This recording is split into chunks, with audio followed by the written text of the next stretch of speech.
All right, so on number 3, this is terrible grammar. It says Julie needs 2.5 more. This should say cups here. Cups of flour, then the sugar recipe, then sugar for a recipe. There we go. If she uses 3/4 cups of sugar, how much flour does she need for the recipe? So here we're just taking, we know how much sugar she needs, right? And we know she needs some more flour than that, so we have 2.5 more cups. We're just taking these cups and adding them to those cups. So I have 3/4 plus 2.5. What's my rule for adding fractions? What's my rule for adding fractions, Finley? You gotta make the fractions match each other. I gotta make the fractions, that bottom number has to match each other. Do I need to make this improper? No, ma'am. That's only for multiplying and dividing. So we need to make the bottom numbers match. What's a good denominator for them to have? Alex? 4. So I'm going to multiply this side times 2. Do I need to change anything about my 3/4? No, ma'am. So I have 3/4 plus my 2 stays the way it is. 1 times 2 is? 2. 2 times 2 is? 4. Okay, when I add that up, what's that going to end up giving me? Sheldon? 2. 2? And 5/4. And 5/4. Is this a good fraction? No, that 5/4 is a problem. All right, 5/4. What would 5/4 change to, Lane? 1 1/4. Is that my answer, though? No, ma'am. No, we've got to put that 1 and 2 together. So what do I actually get as my answer? 3 1/4 cups of flour. I need to make that a whole sentence, though, so I'm going to say are needed for the recipe. All right, we good with that? Yes, Liam? I did the 1 to 2 Okay. You still got the same answer. Perfect. So Liam made this improper and then worked it out with the same denominator. We still got the same answer. Just this step that we did, where we did the kind of having to change it around, you did it early on. So you're good. Perfect. Martina? I basically turned it improper and turned it back to normal at the end. And you got the same answer? Yeah. Perfect. Yes, but never mind. You're good? You sure? Okay. But yeah, you could have made this improper and worked it out and still gotten the same answer. So that's good. All right. Are you sure you're okay? Okay. All right. Number 4 says, what is the reciprocal of 4 6/9? What do I need to do to find the reciprocal of this? Julia. First, you have to make an improper fraction, then you Okay, so first we're going to make it improper. What is that going to be as an improper fraction? 42/9. Say that again for me. 42/9. 42/9. So we have 9 times 4 is 36, plus 6 is 42/9. But y'all are telling me that's not my answer? No. We still have to flip it. So now we end up getting 9/42. When you're finding the reciprocal, it's not asking you to simplify. This is one of the few times. Nathan, Lane, make sure we're not talking, okay? This is one of the few times that we're not having to flip it, okay? Number 5, which of the following is a rectangular prism? Ashley, go point it out for me.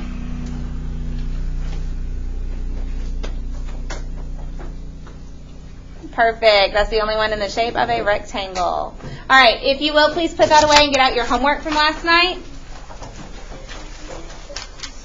Put that away. Get out your homework from last night. And a grading utensil.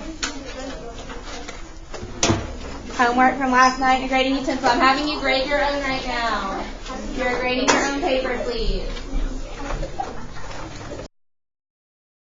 All right, guys. If you will, please make sure you have your notes out in front of you. We're switching gears again, so we checked our homework, went over any questions. Now we're looking at our notes. All right, so vocabulary. So this is another word that's going to be on our test. Absolute value. So absolute value is like right here, where how we have these bars around the numbers. Okay? And if you'll notice, it kind of looks like the -3 became a 3. 0 became just 0. 5 is just 5. So the kind of premise is absolute value makes everything positive. But the reason it does that is because absolute value is a measurement, for one. And what it's measuring, so it measures the distance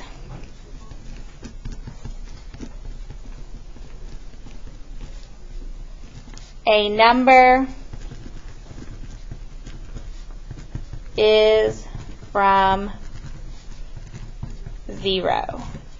Okay, it measures the distance a number is from 0. So when you're measuring distance, I want you to think about that. You can't really go a negative distance, even if you're walking backwards. Because some people are like, what if you go backwards, okay?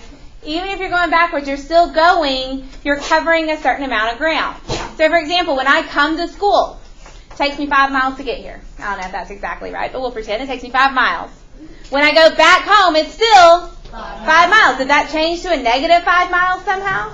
No. So because we're measuring a distance, it is always positive. If you're measuring a distance, it's always going to be positive. All right? If you get out a ruler, have you ever seen a negative number on a ruler? No. Tape measure.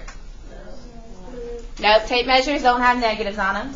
All right, here's a meter stick or a yardstick. All right, Diana, Sheldon, y'all see any negative? No negatives. All right. It starts at 0. So if you're measuring a distance, it's always going to be a positive number.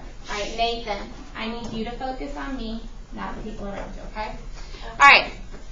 So the great thing about this is it does make finding absolute value really easy because you know your answer is going to be positive.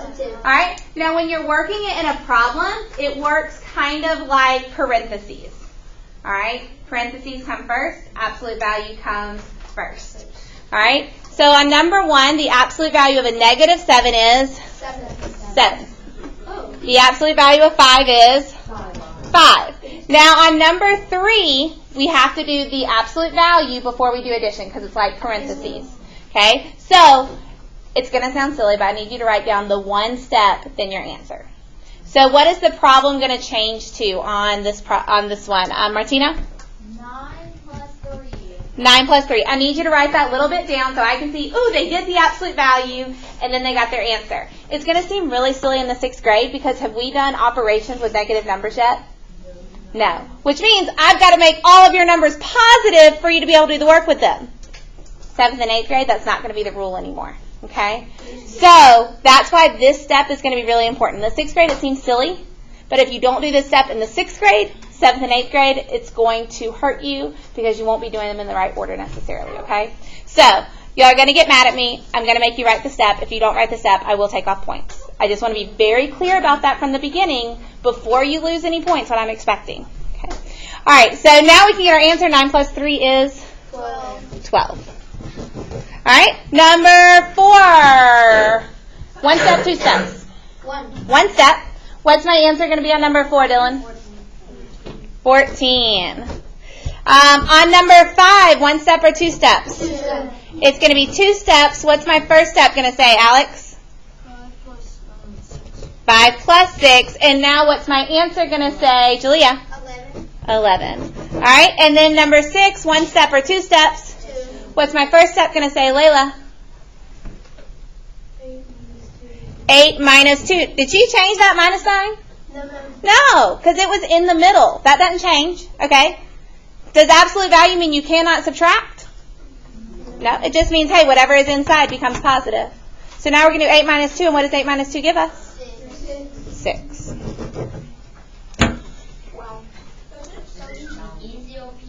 All right, so, again, the big thing, guys, I know y'all are good with this. I know you can do this in your head as well, but I want to see 2 steps here, okay, just to reiterate that.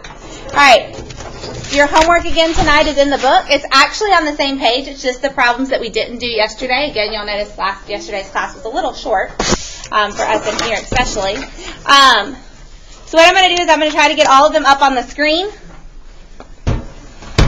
for you. All right, we'll probably kind of start like we did yesterday with the first part, so make sure you get those done. Yes, Martina? Okay, give me just 1 minute, please.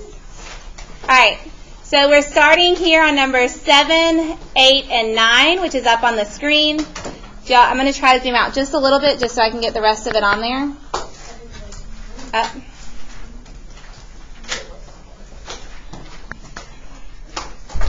Nope, I'm not going to be able to get it on there and you read it, okay? So, make sure you get 7, 8, and 9 done. There they are.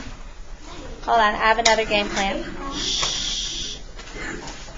So remember, if you look over here on the board, guys, there's 7 through 9, and then you're going to do 21 through 30, 22 through 30, sorry, which, there it is.